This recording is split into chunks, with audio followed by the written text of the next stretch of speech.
नमस्कार सांग मैंने जय जगन्नाथ एम एस शुभ को आपण मानक बहुत बहुत स्वागत। कम तेल मसला केमी स्वादिष्ट कंटिया माछ तरकारी बनइबा चलतु डेरी नक रेसिपी स्टार्ट करवा। तरकारी आम प्रथम मसला सजाड़ी नेबा। मसला 2 चामच जीरा नहीं, 2टी रसुण नहीं, गोटे टमाटर को काटी नहीं, खंडे अदा नहीं, 2टी पियाज काटी नहीं, 2टी टमाटर रखी आम तरकारी पकईवा काटिकी पछरे। एसबू को आम ग्राइंडर जार देना पानी देकी बाटी नेबा, ना शिଳରେ भी बाटी पारिबा। मुझे ग्राइंडर जार बाटी नेउची। आमर मसला बाटिकी हो गला, चलतु तरकारी बनइबा। चुली रे गोटे कढ़ई बसईदेली, कढ़ई की गरम होगा रखिनेली। कढ़ई आमर भल भाव गरम हो गला, सोरष तेल देनेली। तेल भल भाव गरम हो गला पर गोटे चामच जीरा फुटई नेली। जीरा भल भाव फुटीगला, काटिकी रखि आलू को देनेली। आलू को एबे मु भल भाव भाजी नेबी। मुझे आलू भाजी नेउची।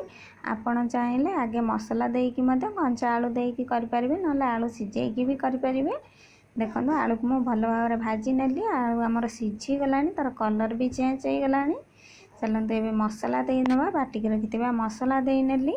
हल्दी गुंड गोटे चामच देदेली। स्वाद अनुसार लंका गुंड दे नेली। आपन को लंका गुंड पसंद नथले लंका बाटिकी नहीं पारिबे। एबे मु मीट मसला दे नेली। आपण माने चाहिले मीट मसला न फिश मसला जो मसला दे पारिबे। इच्छा अनुसार मसला देकी एबे आमे आलू को भल भाव मसला सहित मिसई नबा। मिसईकी स्वाद अनुसार एबे आमे लूण दे नबा। लूण देकी आलू को भल भाव मिसईबा, जेपरि आलूर कंचा बास्ना पलैब और तेल छाड़ी नेब।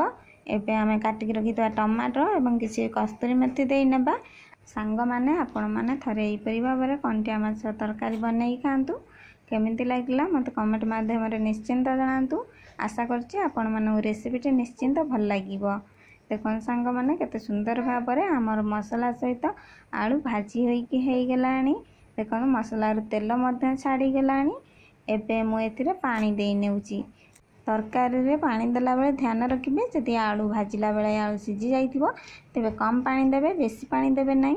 बेसी पानी देकी तरकारी को बेसी समय फुटेले तरकारी भल लागी न थाए। देखो पानी देकी तरकारी को भल भाव गोलैकी रखिदेली फुटिबा पई। तरकारी आमर भल भाव फुटीगला, आलू मध्य सिझी जाइछि।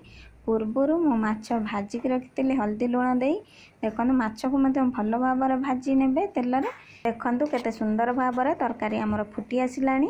पूर्वर जो माछ भाजिकी रखिले एबे आमे माछ दे नेबा। माछ देकी तरकारी की फुटीबाकू देबा।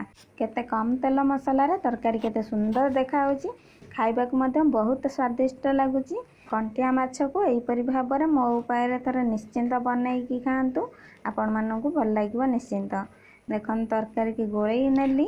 पूर्वर जदि गरम मसला आपण बाटी नथिबे तबे गुंड गरम मसला देई नेबे तरकारी फुटी आसिले। देखो एबे मो गुंड गरम मसला गोटे चामच देई नेली। भल भाव तरकारी की मिसई नेली। एबे आमे आ बेसी समय तरकारी की फुटेबा नहीं। सांग माने आपण माने एपरि भाव कंटिया माछर तरकारी थरे बनईकी खांतु। केमिति बनिला मते कमेंट माध्यम निश्चिंत जनातु। रेसिपी वीडियो जदि आपण मानक भल लागिছে वीडियोटी को लाइक शेयर करबा सहित चैनल रे जदि नुआ अछंती तबे चैनल को सब्सक्राइब कर दियंतु। चैनल रे आगो को शेयर हेबाक थिबा नुआ रेसिपी वीडियो जदि आपण माने देखिबा चाहउछन तबे चैनल रो नोटिफिकेशन बेल आइकन को ऑन कर दियंतु। वीडियोटी को जदि आपण माने फेसबुक पेज रो देखछन पेज को फॉलो कर दियंतु।